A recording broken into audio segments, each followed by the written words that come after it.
ఇది మంచి ప్రభుత్వం కార్యక్రమాన్ని ప్రారంభించేందుకు శుక్రవారం ప్రకాశం జిల్లా మద్దిరాలపాడుకు వచ్చిన సీఎం చంద్రబాబు 3 పేద కుటుంబాలను కలిశారు. వారితో మాట్లాడి కుటుంబ స్థితిగతులను తెలుసుకున్నారు. ఇది మంచి ప్రభుత్వం కార్యక్రమాన్ని ప్రారంభించేందుకు శుక్రవారం ప్రకాశం జిల్లా మద్దిరాలపాడుకు వచ్చిన సీఎం చంద్రబాబు 3 పేద కుటుంబాలను కలిశారు. వారితో మాట్లాడి కుటుంబ స్థితిగతులను అడిగి తెలుసుకున్నారు. తొలుత ముస్లిం కాలనీకి చెందిన పఠాన్ ఖాజావలి బీబీసారా ఇంటికి వెళ్లారు. బీబీసారా మాట్లాడుతూ గత టీడీపీ ప్రభుత్వ హయాంలో ఇంటి నిర్మాణానికి 2 బిల్లులు మంజూరయ్యాయని, మిగిలిన మొత్తం ఆగిపోయాయని తెలియజేశారు. ఆర్థిక పరిస్థితుల కారణంగా కుమారుడు కుమార్తె చదువు మధ్యలో మానేసి పనికి వెళ్తున్నారని సీఎం దృష్టికి చెప్పగా ఇంటి నిర్మాణ బిల్లుల మొత్తం 65,150కి అప్పటికప్పుడు చెక్కు అందజేశారు. 2 పిల్లల చదువులకు హామీ ఇచ్చారు. జీవనోపాధికి కుట్టు మిషన్ అందించాలని కలెక్టర్కు సూచించారు. దివ్యాంగుడికి బ్యాటరీ వీల్ చైర్ ఇవ్వాలని అధికారులను ఆదేశించారు. తర్వాత కల్లుగీత కార్మికుడు ఆలుదాసు శ్రీను రేణుక ఇంటికి సీఎం వెళ్లారు. తమకు నివాస గృహం మంజూరు చేయాలని, 2 పిల్లల చదువులకు ప్రభుత్వ సాయం అందేలా చూడాలని వారు కోరారు. నూతన మద్యం పాలసీ విధానంలో భాగంగా కల్లుగీత కార్మికుల కోటలో మద్యం దుకాణం మంజూరు చేయాలని కోరగా తప్పకుండా చేస్తానని హామీ ఇచ్చి వివరాలు నమోదు చేసుకోవాలని కలెక్టర్ను ఆదేశించారు. రహదారుల నిర్మాణంలో ఆధునిక సాంకేతికతను వినియోగించాలని ఉప ముఖ్యమంత్రి పవన్ కళ్యాణ్ సూచించారు. గ్రామీణ ప్రాంతాల్లో వేసే రోడ్లు వరదలకు కొట్టుకుపోకుండా నాణ్యతా ప్రమాణాలు పాటించాలని ఆయన అధికారులను ఆదేశించారు.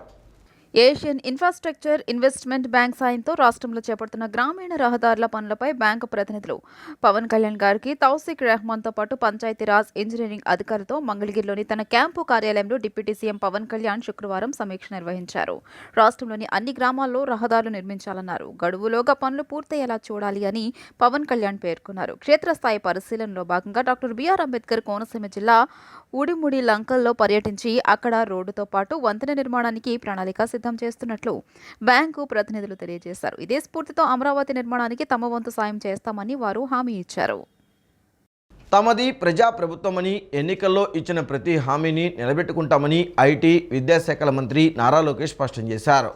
వచ్చే విద్యా సంవత్సరంలోపు మెగా డిఎస్సిలో ప్రకటించిన ఉపాధ్యాయ పోస్టుల భర్తీ ప్రక్రియను పూర్తి చేస్తామన్నారు. జనవరిలో జాబ్ క్యాలెండర్ విడుదల చేస్తామని చెప్పారు. కూటమి ప్రభుత్వం 100 రోజుల పాలన పూర్తి చేసుకున్న సందర్భంగా శుక్రవారం బంగారుపాళ్యం మండలంలో మంత్రి నారా లోకేష్ పర్యటించారు. యువగళం పాదయాత్ర 100 కిలోమీటర్ల మైలురాయి చేరుకున్న సమయంలో ఇచ్చిన హామీ మేరకు బంగారుపాళ్యంలో డయాలసిస్ కేంద్రాన్ని ఆయన ప్రారంభించారు. అనంతరం నల్లంగాడు కోటూరులో ప్రజావేదిక నిర్వహించారు. ముందుగా ఉత్తమ కార్యకర్త మన టీడీపీ యాప్ ఛాంపియన్స్తో సమావేశమయ్యారు. పాదయాత్రలో ప్రకటించిన విధంగా చిత్తూరు జిల్లా బంగారుపాళ్యంలో డయాలసిస్ కేంద్రాన్ని ఏర్పాటు చేయడమే ఇందుకు నిదర్శనమన్నారు. ముఖ్యమంత్రి నుంచి సర్పంచ్ వరకు అంతా జనాల్లోనే ఉండాలని సీఎం చంద్రబాబు చెప్పారన్నారు. సామాన్యుల నుంచి అర్జీలు స్వీకరించేందుకు ప్రజావేదిక పేరుతో కార్యక్రమం నిర్వహించాలని ముఖ్యమంత్రి ఆదేశించారని పేర్కొన్నారు. వచ్చే విద్యా సంవత్సరంలోపు మెగా డిఎస్సిలో ప్రకటించిన ఉపాధ్యాయ పోస్టుల భర్తీ ప్రక్రియ పూర్తి చేస్తామన్నారు. జనవరిలో జాబ్ క్యాలెండర్ విడుదల చేస్తామని చెప్పారు. రాయలసీమ ప్రజలు ఎదుర్కొంటున్న ఇబ్బందులను ప్రత్యక్షంగా చూసి మిషన్ రాయలసీమను ప్రకటించామన్నారు. ఈ ప్రాంతాన్ని అభివృద్ధి చేసి అగ్రపథంలో నిలుపుతామన్నారు. శ్రీవారి లడ్డూ తయారీలో వినియోగించే నెయ్యిని పరీక్షిస్తే అందులో పంది కొవ్వు, చేప నూనె ఉన్నాయని తేలడంతో షాక్ అయ్యాం. తిరుమలలో ప్రమాణానికి సిద్ధమని జగన్ కుటుంబ సభ్యుడు వైవి సుబ్బారెడ్డి సవాల్ విసిరారన్నారు. ప్రమాణానికి తాను సిద్ధమేనని వైవి సుబ్బారెడ్డి కొండపై అవినీతికి పాల్పడ్డారన్నారు. టీటీడీలో ప్రక్షాళనకు నడుం బిగించామని మంత్రి లోకేష్ తెలియజేశారు. పాదయాత్రలో ప్రతి 100 కిలోమీటర్లకి ప్రజలు పడుతున్న కష్టాలు తెలుసుకున్న తర్వాత నేను హామీ ఇస్తాను జరిగింది. దాంట్లో భాగంగా మన ప్రాంతానికి డయాలసిస్ సెంటర్ కావాలని ప్రజల కోరారు తల్లి. కరెక్ట్గా 100 రోజులు వాస్తవంగా నిన్నే చేయాల్సింది తల్లి. నేను ఇచ్చిన హామీ ఏంటంటే 100 రోజులు పూర్తయ్యే లోపల తల్లి. కానీ నిన్న బాబు గారు నాకు పని పెట్టారు తల్లి. అందుకే నిన్న రావాల్సింది ఈరోజు వచ్చా. 100వ రోజు నేను ఇచ్చిన హామీ నిలబెట్టుకున్నా. 5 పడకల బెడ్లతో ఏకంగా ఈరోజు డయాలసిస్ సెంటర్ మన ప్రభుత్వం మీకోసం ఏర్పాటు చేసింది తల్లి. మళ్ళీ ఈ సెంటర్ కోసం మన ప్రభుత్వం 3 కోట్ల రూపాయలు ఖర్చు పెట్టింది తల్లి. కేంద్ర ప్రభుత్వం, రాష్ట్ర ప్రభుత్వం నిధులతో ఈరోజు ఈ సెంటర్ కూడా ఏర్పాటు చేసుకున్నాం తల్లి. ఇంతేకాదు, అక్కడ పేషెంట్లు ఉంటే వాళ్ళతో మాట్లాడా. 43 సంవత్సరాలు కుర్రోడు పాపం డయాలసిస్ పైన ఉన్నాడు. ఇది ప్రక్షాళన చేయాలి. నేను వైద్య శాఖ మంత్రి సత్య గారితో కూడా చర్చిస్తాను. ఎందుకు మన ప్రాంతంలో ప్రజలందరికీ డయాలసిస్ అవసరం వస్తుందనే దానిపైన చర్చిస్తాను. ఇంతేకాదు నేను అనుకుంటాం నీటి సమస్య వల్ల అది వస్తుంది. నీరు బాగా లోపలికి ఉంది, మనం బోర్ వేసుకుంటున్నాం, లోతు పెంచుతున్నాం, దానివల్ల నీరు కాలుష్యం అవుతుంది. ఆనాడు పాదయాత్రలో హామీ ఇచ్చే తల్లి ప్రతి ఇంటికి ఉచితంగా సురక్షితమైన తాగునీరు అందించే బాధ్యత మేము తీసుకుంటా అని చెప్పాను. పనులు కూడా తొందరలోనే ప్రారంభించబోతున్నామని ఈ సభాముఖంగా హామీ ఇస్తున్నాం. తిరుమల శ్రీవారి లడ్డు ప్రసాదాల తయారీకి వాడే నెయ్యిలో పంది కొవ్వు, గొడ్డు కొవ్వు, చేప నూనె ఉన్నట్లు ఎన్డీడీబీ కాఫ్ సంస్థ నివేదికలో వెల్లడైందని టీటీడీ ఈవో జె శ్యామలరావు తెలిపారు. నెయ్యి నాణ్యతకు ప్రామాణికమైన ఎస్ విలువ ఒక ఈక్వేషన్ ప్రకారం 97.96 నుంచి 102.04 మధ్య ఉండాల్సి ఉండగా పరిమితికి మించి 116.08గా ఉన్నట్లు నిర్ధారణ అయిందని వివరించారు. దీన్ని బట్టి ఇందులో పందికొవ్వు ఉన్నట్లు స్పష్టమైందని పేర్కొన్నారు. మరో ఈక్వేషన్ ప్రకారం 95.90 నుంచి 104.10 మధ్య ఉండాల్సిన ఎస్ విలువ అతి తక్కువగా 23.22గా ఉందని, నెయ్యిలో గొడ్డు కొవ్వు కలిసి ఉన్నట్లు వెల్లడైందని చెప్పారు. తిరుమలలో అదనపు ఈవో వెంకయ్య చౌదరితో కలిసి శ్యామలరావు శుక్రవారం విలేకరులతో మాట్లాడారు. సమావేశంలో ఆయన మాట్లాడుతూ దేశంలోనే అత్యంత ప్రఖ్యాత సంస్థ గుజరాత్లోని national dairy development board calf centre for analysis and learning in livestock and ఫుడ్కు నెయ్యి నమూనాలు పంపించి పరీక్షలు చేయించామని తెలియజేశారు. మొత్తంగా నెయ్యి స్వచ్ఛతకు సంబంధించి ఎస్ విలువ 95.68 నుంచి 104.32 మధ్య ఉండాలి. ఇదిలా ఉండగా చాలా తక్కువగా 20.32 ఉన్నట్లు పరీక్షలో తేలిందని చెప్పారు. చూడటానికి నెయ్యిలా కనిపిస్తుంది తప్ప అసలు అది నెయ్యే కాదని, ఇందులో జంతు కొవ్వులతో పాటు వివిధ రకాల పదార్థాలు కలిసాయనేది తేటతెల్లమైందని పేర్కొన్నారు. మొత్తం 4 నమూనాలకు సంబంధించిన వేర్వేరు నివేదికలు అందాయని, అన్నింటిలోనూ ఒకే తరహా ఫలితాలు వచ్చాయని చెప్పారు. ఈ నెయ్యిని సరఫరా చేసిన తమిళనాడుకు చెందిన ఏఆర్ డైరీ ఫుడ్ ప్రైవేట్ లిమిటెడ్ను బ్లాక్ లిస్టులో పెట్టి జరిమానా విధించే ప్రక్రియను ప్రారంభించామని తెలియజేశారు. న్యాయపరమైన చర్యలు తీసుకుంటున్నామన్నారు. ఫ్యూచర్లో ఇలాంటివి జరగకుండా ఉండాలంటే ఏమి చర్యలు తీసుకోవాలి అనే దాని మీద ఒక ఎక్స్పర్ట్ కమిటీని కూడా వేయడం జరిగింది. ఆ ఎక్స్పర్ట్ కమిటీ కూడా రిపోర్ట్ ఇవ్వడం జరిగింది. మీన్వైల్ ఎక్స్పర్ట్ కమిటీ సలహాతోనే ఒక టెండర్ పిలిచి ఆ టెండర్ ద్వారా కూడా quality suppliers with good rate, reasonable rate వచ్చేలాగా ఒక సప్లయర్స్ని కూడా ఐడెంటిఫై చేయడం జరిగింది. ఆ సప్లై చేసే మెటీరియల్ ల్యాబ్లో టెస్ట్ చేసి బయట ఈ టెస్ట్లు ఏవైతే టెస్ట్లు ఏఆర్ ఫుడ్స్ అనే వాళ్ళకి చేశామో అవే టెస్ట్ వీళ్ళకి కూడా చేశాము. ఈ టెస్ట్లు పాస్ అయ్యాయి. తర్వాత ఇంటర్నల్ గా సెన్సరీ ల్యాబ్ అనేది ఒకటి సెటప్ చేయాలి. సెన్సరీ ల్యాబ్ కి ఇది ఎలా ఉంటే టీ టెస్టింగ్ కి టీ అనేది రేట్ చేయడానికి డిఫరెంట్ టెస్టర్స్ ఉంటారు. అంటే వాళ్ళు టీ క్వాలిటీ ఎలా ఉంది టెస్ట్ చేసి వాళ్ళు స్మెల్ అంటే అరోమా టేస్ట్ చూసి చెప్తారు. అలాగే ఈ గీత్ కూడా CFTRI మైసూర్ వాళ్ళు ఒక స్టాండర్డైజ్డ్ ప్రొసీజర్ చేశారు. దాని ప్రకారం వాళ్ళకి నా ఆఫీసర్స్ కి కొంతమంది ట్రైనింగ్ ఇచ్చి ఈ ల్యాబ్లో రేటింగ్ ఇచ్చేలాగా వాళ్ళకి ట్రైనింగ్ ఇవ్వడం జరిగింది. ఆ ల్యాబ్ కూడా సెటప్ చేయడం జరిగింది. తిరుమల లడ్డు ప్రసాదం తయారీకి వాడే నెయ్యిని జంతువుల కొవ్వుతో కల్తీ చేసిన పాపం మాజీ ముఖ్యమంత్రి జగన్ రెడ్డిదని ఎంపీ బైరెడ్డి శబరి విమర్శించారు. హైందవేతరులైన వైవి సుబ్బారెడ్డి, భూమన కరుణాకర్ రెడ్డిలను టీటీడీ బోర్డు చైర్మన్లుగా వేసి తిరుమల పవిత్రతను దెబ్బతీశారన్నారు. శ్రీవారి లడ్డూ ప్రసాదం తయారీలో వాడే నెయ్యిని కల్తీ చేసిన వారిని ఉరితీసినా తప్పులేదన్నారు.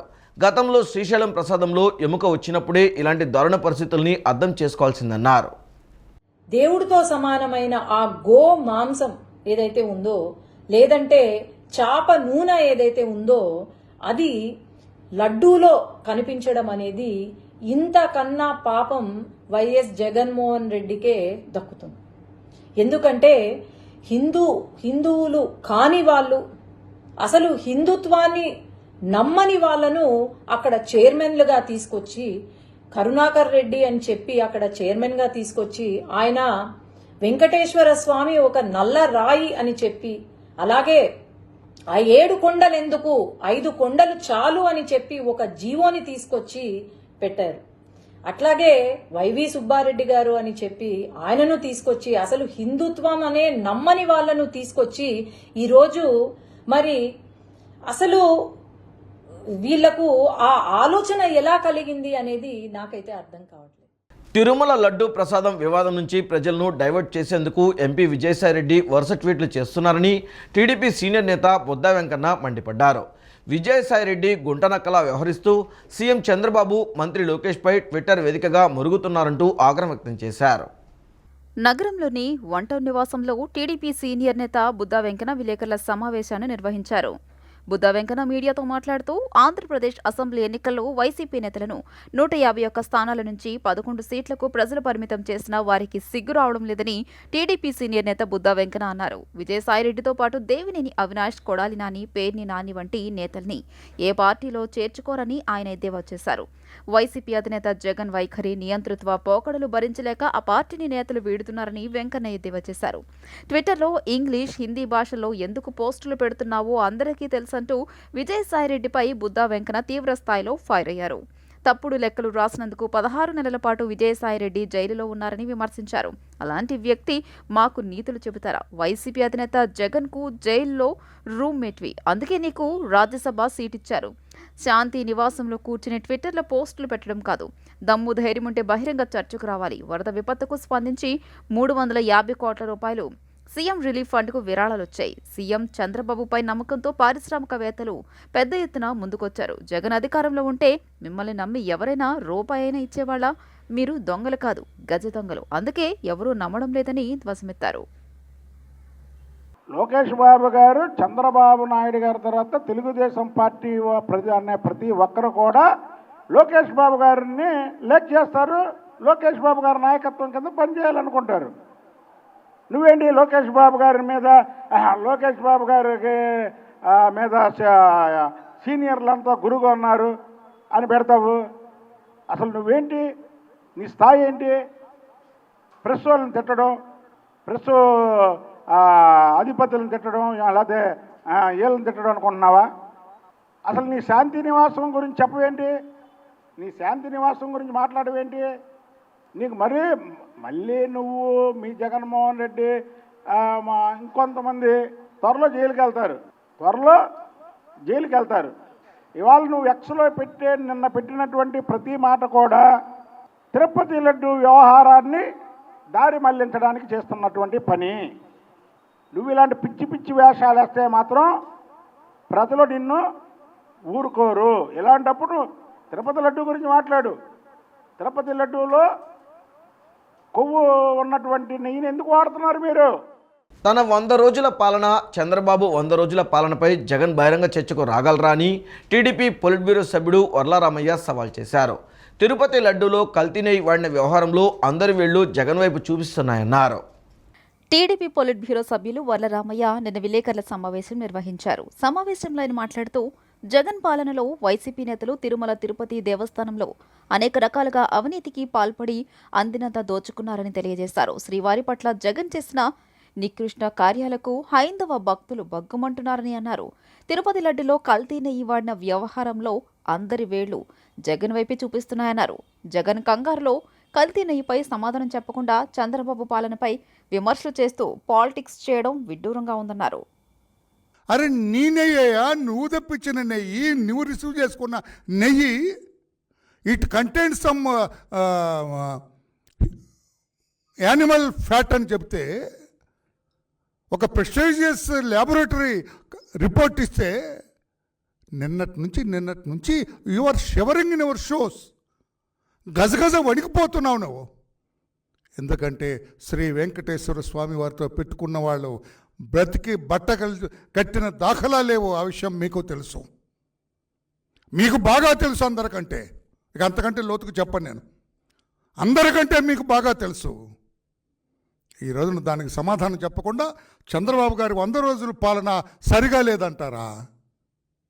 డిబేట్కి వస్తారా? మీ 100 రోజుల పరిపాలన, మా 100 రోజుల పరిపాలన డిబేట్కి వస్తావా మిస్టర్ జగన్మోహన్ రెడ్డి?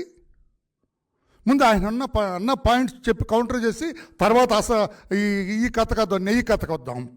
ఐపీఎస్లపై అక్రమంగా చర్యలు తీసుకున్నారు, దీన్ని డైవర్ట్ అనవా? ఏమన్నా ఇంగిత జ్ఞానం ఉందా మిస్టర్ జగన్ గారు మీకు? ఐపీఎస్ అధికారులని, సీనియర్ ఐపీఎస్ అధికారులు, డీజీ ర్యాంక్ ఒక ఆయన, ఐజీ ర్యాంక్ ఒక ఆయన, డిఐజీ ర్యాంక్ ఒక ఆయన ఈరోజున సస్పెండ్ చేయబడితే డైవర్ట్ చేయడానికి చేశారా? వరద ప్రభావంతో విజయవాడలోని పలు ప్రాంతాల ప్రజలు భారీగా నష్టపోయారని బ్రాహ్మణ సంఘాల ఐక్యవేదిక నాయకులు ఆవేదన వ్యక్తం చేశారు. ఈ సమయంలో బాధితులకు అండగా నిలిచేందుకు రాష్ట్ర వ్యాప్తంగా బ్రాహ్మణ సంఘాలు ముందుకు వచ్చాయని చెప్పారు. విజయవాడ సత్యనారాయణపురం ప్రాంతంలోని గాయత్రి ఫంక్షన్ హాల్లో బుధవారం సాయంత్రం బ్రాహ్మణ ఐక్యవేదిక ఆధ్వర్యంలో వరద బాధితులకు నిత్యావసర వస్తువులు పంపిణీ కార్యక్రమం జరిగింది. ఈ సందర్భంగా బాధితులకు నిత్యావసరాలు, బట్టలు అందజేశారు. అనంతరం సూరిబాబు మాట్లాడుతూ వరద బాధితులకు తమ వంతు సహాయం అందించాలనే ధ్యేయంతో ఈ కార్యక్రమం చేపట్టామన్నారు. సింగ్ నగర్ మరియు ఇతర ప్రాంతాల్లో కొంతమందికి డబ్బులు అందజేశామన్నారు. సరుకుల పంపిణీ బ్రాహ్మణ సోదరుల సహాయంతో నిర్వహించామన్నారు. కార్యక్రమంలో సుందర సత్సంగం, శ్రీకాకుళం జిల్లా ప్రతినిధులు, బ్రాహ్మణ సంఘాల నాయకులు పాల్గొన్నారు. కుటుంబానికి 5,000 రూపాయల లెక్కన మేము అక్కడ వితరణ చేసాం. ఇక్కడ 2,000 రూపాయల లెక్కన ప్రతి ఒక్కరికి నగదు రూపంలో ఇది చెల్లిస్తున్నాం. మా సత్సంగం తరఫున ఈ కార్యక్రమాన్ని మేము ఇక్కడ నిర్వహిస్తున్నాం. ఓం నమో భగవతే వాసుదేవ. మేము సుందర సత్సంగం శ్రీకాకుళం అధ్యక్షుడినండి. నా పేరు శ్రీ పెరుమతి సూరిబాబు. స్వామి సుందర చైతన్యానంద యొక్క ఆశీస్సులతో ఈ కార్యక్రమాన్ని ఈరోజు విజయవాడలో నిర్వహిస్తున్నాం. మేము కూడా సుమారుగా ఒక 300 మందికి సరుకులు, నిత్యావసర వస్తువులు, దుప్పట్లు, అలాగే బట్టలు వితరణ చేయటం జరిగింది. ఈ కార్యక్రమానికి సహకరించిన ప్రతి ఒక్కరికి కూడా పేరు పేరున నా హృదయపూర్వక నమస్కారాలు తెలియజేస్తున్నా. రాష్ట్ర ప్రభుత్వంతో పాటు స్వచ్ఛంద సంస్థలు, స్వామీజీలు, ధార్మిక సంస్థలు కూడా పనిచేయటం చాలా సంతోషదగ్గ విషయం. ఈ విషయాలు రాష్ట్ర ప్రభుత్వం గమనించి వారికి అభినందనలు తెలియజేస్తే బాగుంటుంది అనేది నా అభిప్రాయం. అలాగే ఎంతోమంది వాళ్ళు స్వచ్ఛందంగా వచ్చి వాళ్ళు ఎవరికి తెలియకపోయినా సేవ చేసి వెళ్ళారు. వారందరికీ కూడా శిరస్సు వంచి పాదాభివందనం చేస్తున్నాం. కృష్ణా నది బుడమేరు వరద ప్రభావంతో నీట మునిగిన ఇళ్లకు పరిహారం పెంచాల్సిన అవసరం ఉందని సిపిఎం నగర కార్యదర్శి దొనిపూడి కాశీనాథ్ డిమాండ్ చేశారు. గ్రౌండ్ ఫ్లోర్లో ఉన్న ఇళ్లకు 50,000 పరిహారం ఇవ్వడంతో పాటు ఆటో యజమానులకు 25,000 ఇవ్వాలని కోరారు. వరద ప్రభావిత ప్రాంతాల్లో నీట మునిగిన ఇళ్లకు పరిహారం పెంచాలని కోరుతూ బాధితులతో కలిసి సిపిఎం పార్టీ కలెక్టర్కు నిన్న వినతి పత్రం అందజేసింది.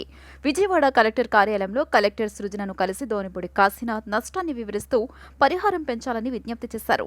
అనంతరం మీడియాతో మాట్లాడుతూ రోజుల తరబడి వరద నీటిలో ఉండిపోవడం వలన ఇళ్లలోని సామాన్లు పూర్తిగా దెబ్బతిన్నాయని చెప్పారు. ఒక్క ఇంటిలో 1,00,000కు పైగా ఆస్తి నష్టం జరిగిందని తెలియజేశారు. ఈ నేపథ్యంలో ప్రభుత్వం ప్రకటించిన 25,000 రూపాయల పరిహారం ఏ విధంగా కూడా సరిపోదన్నారు. అందుకే బాధితుల పట్ల సానుకూలంగా వ్యవహరించి పరిహారాన్ని పెంచాల్సిందిగా కోరుతున్నామన్నారు. 20,000 రూపాయలు నుండి 25,000 రూపాయల దాకా ఇవాళ రిపేర్లకు ఖర్చు అవుతూ ఉంది. అందుకని అది 25,000 రూపాయలకి పెంచాల్సిందిగా కూడా కోరుతా ఉన్నాం. ఫస్ట్ ఫ్లోర్కి సంబంధించినటువంటిది 10,000 కాదు, అది 20,000 రూపాయలు చేయమనమని చెప్పనని కోరుతా ఉన్నాం. అలాగే కృష్ణానది వరదలకి సంభవించినటువంటి సందర్భంగా రణదివే నగర్ కానీ, తారక రామానగర్ కానీ, భూపేష్ గుప్తా నగర్ కానీ, రామలింగేశ్వర నగర్ కానీ 100 కుటుంబాలు వీధిన పడ్డాయి. దాదాపు 5 నుండి 6 రోజుల పాటు నీళ్లలో నానాల్సినటువంటి పరిస్థితి, మునిగుండాల్సినటువంటి పరిస్థితి వచ్చింది. అందుకని అక్కడ నష్టాన్ని ఖచ్చితంగా బుడమేరు వరద బాధితుల్లాగానే ఇది కూడా పెంచేటువంటి దానికి ప్రయత్నం చేయాలని చెప్పనని మేము కోరుతా ఉన్నాం.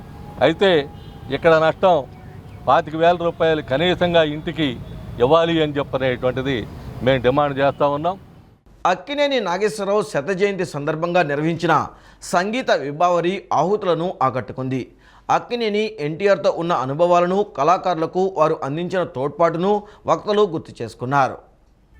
ఘంటసాల సంగీత కళా సమితి, లలిత కళా స్రవంతి ఆధ్వర్యంలో విజయవాడలోని హనుమంతరాయ గ్రంథాలయంలో సంగీత విభావరి శుక్రవారం నిర్వహించారు. నాగేశ్వరరావు నటించిన చిత్రాల్లోని పాటలను గాయని గాయకులు K Durga Soujanya, G Suvarnalakshmi, G Harikrishna, S Prasad Duddi, G Pavan Kumar తదితరులు ఆలపించారు.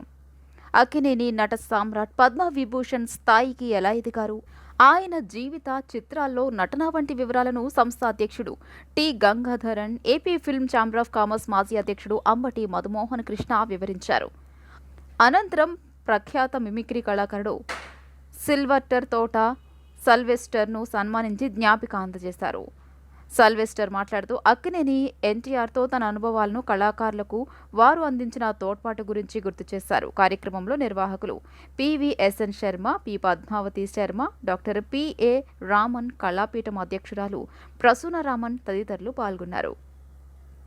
ఒక సామాన్య కుటుంబం నుంచి తెలుగు చిత్ర పరిశ్రమ వరకు నట సామ్రాట్ అక్కినేని నాగేశ్వరరావు సాగించిన ప్రయాణం ప్రతి ఒక్కరికి స్ఫూర్తిదాయకమని స్వరలయ సాంస్కృతిక సేవా సమితి కార్యదర్శి దుర్గాప్రసాద్ అన్నారు.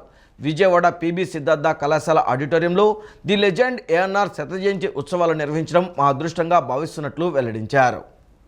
నగరంలోని మొగల్రాజపురం పిబి సిద్ధార్థ ఆడిటోరియం నందు స్వరలయ జాషువా సాంస్కృతిక వేదిక, కామ్రేడ్ రాధాకృష్ణమూర్తి, పోలవరపు సాంస్కృతిక సేవా సమితి, ఎల్ఐసి, ఎస్బీఐ సంస్థలు ఆధ్వర్యంలో దాదాసాహెబ్ ఫాల్కే అవార్డు గ్రహీత నట సామ్రాట్ డాక్టర్ అక్కినేని నాగేశ్వరరావు శత జయంతి ఉత్సవాలు ఘనంగా నిర్వహించారు. ఈ కార్యక్రమానికి ముఖ్య అతిథులుగా భూసేకరణ విభాగం న్యాయమూర్తి ప్రభాకర్ రావు, స్వరలయ సాంస్కృతిక సేవా సమితి అధ్యక్షుడు వై సుబ్రహ్మణ్యం, కార్యదర్శి ఎన్ఆర్ ప్రభాకర్, సిద్ధార్థ అకాడమీ సభ్యులు పాలడుగు లక్ష్మణరావు, గోళ్ల నారాయణరావు తదితరులు పాల్గొన్నారు. ఈ కార్యక్రమానికి మోహన్ రాంప్రసాద్ వ్యాఖ్యాతిగా వ్యవహరించారు. ప్రముఖ గాయకులు వైఎస్ రామకృష్ణ, అఖిల, రసూల్కు అక్కినేని శత జయంతి పురస్కారాన్ని అందజేశారు. అనంతరం స్వరలయ సాంస్కృతిక సేవా సమితి కార్యదర్శి దుర్గాప్రసాద్ మాట్లాడుతూ అక్కినేని నాగేశ్వరరావు శత జయంతి కార్యక్రమం చేయడం మనల్ని మనం గౌరవించుకోవడమన్నారు. యావత్ ప్రేక్షక లోకాన్ని తన అద్భుతమైన నటనతో ఆకర్షించి సౌత్ సూపర్ స్టార్గా వెలుగొందిన గొప్ప నటుడు అక్కినేని నాగేశ్వరరావు అన్నారు. అందుచేత ఏఎన్ఆర్ని స్ఫూర్తిగా తీసుకొని శత జయంతి ఉత్సవాలు నిర్వహిస్తున్నట్టు తెలియజేశారు. అతి సామాన్య కుటుంబంలో పుట్టి ఉన్నత విద్యాభ్యాసం చేయకపోయినా తన విలక్షణమైన నటనతో తెలుగు ప్రేక్షకులను కట్టిపడేశారని పేర్కొన్నారు. తెలుగు సినిమా చరిత్రలో సువర్ణాక్షరాలతో లిఖించబడదగిన గొప్ప వ్యక్తి ఏఎన్ఆర్ అని కొనియాడారు.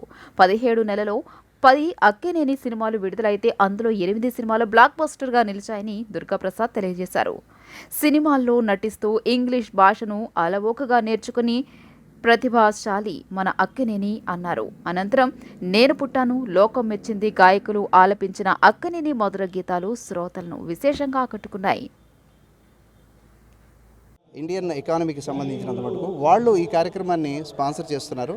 అది మాకు నిజంగా ఆనందంగా ఉంది. ఆయన పద్మవిభూషణ్ అలాగే దాదాసాహెబ్ ఫాల్కే అవార్డు గ్రహీత అక్కినేని నాగేశ్వరరావు కార్యక్రమం చేయడం అంటే అది నిజంగా మనం గౌరవించుకోవటం. అందువల్ల ఈ రోజున ఆయనకి స్ఫూర్తిగా తీసుకుని ఆయన పేరుతో శత జయంతి పురస్కారాలని వైఎస్ రామకృష్ణ గారిని దాదాపు 2 సార్లు అమెరికా పర్యటన చేసి అత్యద్భుతంగా పాటలు పాడే వ్యక్తి. ఆయన ఏ భాషలో అయినా పాటల్ని అవలీలగా పాడగలరు. ఆయన దాదాపు మొన్న రీసెంట్గా కూడా అమెరికా వెళ్ళొచ్చి 75 రోజులు 40 సిటీస్ తిరిగి వచ్చారండి ఆయన. సో వారికి ఒకరికి, అలాగే అఖిల గారిని 40 సంవత్సరాల నుంచి హైదరాబాద్లో ఈ తెలుగు సినిమా పాటలు, ముఖ్యంగా ఘంటసాల గారి పాటలు కానీ అక్కినేని గారి పాటలు, ఈ పాటలకు సంబంధించి ఆవిడ చాలా గొప్ప గాయని. రుచికరమైన పసందైన వంటకాలను విజయవాడ నగర భోజన ప్రియులకు పరిచయం చేయాలనే ఉద్దేశంతో MG road GRT hotel grand నందు అన్నగారి విందు బజార్ వంట మహోత్సవ కార్యక్రమానికి శ్రీకారం చుట్టామని GRT head chef Sridhar Kashi తెలియజేశారు. విజయవాడ వాసులకు రుచి చూపించాలనే ఉద్దేశం సెలబ్రిటీ చెఫ్ తామ్తో ప్రత్యేక ఆంధ్ర, తెలంగాణ, తమిళనాడు, కేరళకు చెందిన అసాధారణమైన వంటకాలను అందుబాటులో ఉంచామని పేర్కొన్నారు. నగరంలోని MG road SS convention hall పక్కన ఉన్న జిఆర్టీ హోటల్ గ్రాండ్ నందు అన్నగారి విందు బజార్ పేరిట 2 రోజుల పాటు పసందైన వంటకాలు అందుబాటులో ఉంచారు. ప్రఖ్యాత సెలబ్రిటీ చెఫ్ దామ్తో సారథ్యంలో ప్రముఖ చెఫ్లచే ప్రత్యేకంగా తయారు చేయించబడిన ఆంధ్ర, తెలంగాణ, తమిళనాడు, కేరళకు చెందిన అసాధారణమైన వంటకాలను అందుబాటులో ఉంచారు. ఈ కార్యక్రమంలో చెఫ్ ధాము ద్వారా ప్రత్యక్ష వంట ప్రదర్శన, ప్రత్యేకమైన ఫ్లాష్ మాబ్, సెలబ్రిటీ చెఫ్ చేసిన ప్రత్యేక వంటకాలతో పాటు స్థానికంగా లభించే వాటితో పాటు సీజనల్ వంటకాలు అందుబాటులో ఉంచారు. విచ్చేసిన మహిళలతో ఇంటరాక్టివ్ సెలబ్రిటీ చెఫ్ సెషన్స్ పోటీలు నిర్వహించారు. GRT grand hotel head chef Sridhar మాట్లాడుతూ సెప్టెంబర్ 24 వరకు ఆంధ్ర, తెలంగాణ, తమిళనాడు, కేరళ రాష్ట్రాల్లో ప్రఖ్యాతిగాంచిన వంటకాలను అన్నగారి విందు భోజనం పేరిట ఫుడ్ ఫెస్టివల్స్ నిర్వహిస్తున్నామని, విజయవాడ నగరంతో పాటు చుట్టుపక్కల ఉన్న వారంతా వినియోగించుకోవాలని సూచించారు. అనంతరం corporate chef GRT Sitaram Prasad మాట్లాడుతూ ఈ వంటల మహోత్సవంలో చెఫ్ తాము నేతృత్వంలోని నిపుణులైన చెఫ్లతో ప్రత్యేకంగా తయారు చేయించిన నోరూరించే వంటకాలను నగరవాసులు రుచి చూసి చక్కటి అనుభూతిని పొందాలని ఈ సందర్భంగా కోరారు. General Manager for Grand Vijayawada by GRT Hotels. I'm very happy that you all are here today, and I would like to introduce our chefs who are here, who have taken all the way from Chennai, who is here to launch this restaurant once again called Bazaar. On my left, our corporate executive chef, Chef Sitaram is here, and on the other side, our Grand Vijayawada by GRT Hotels executive chef, Chef Sridhar is also here, and last but not the least, our Guinness record holder and very celebrity chef, and he is also our the brand chef ambassador for our restaurant called Bazaar.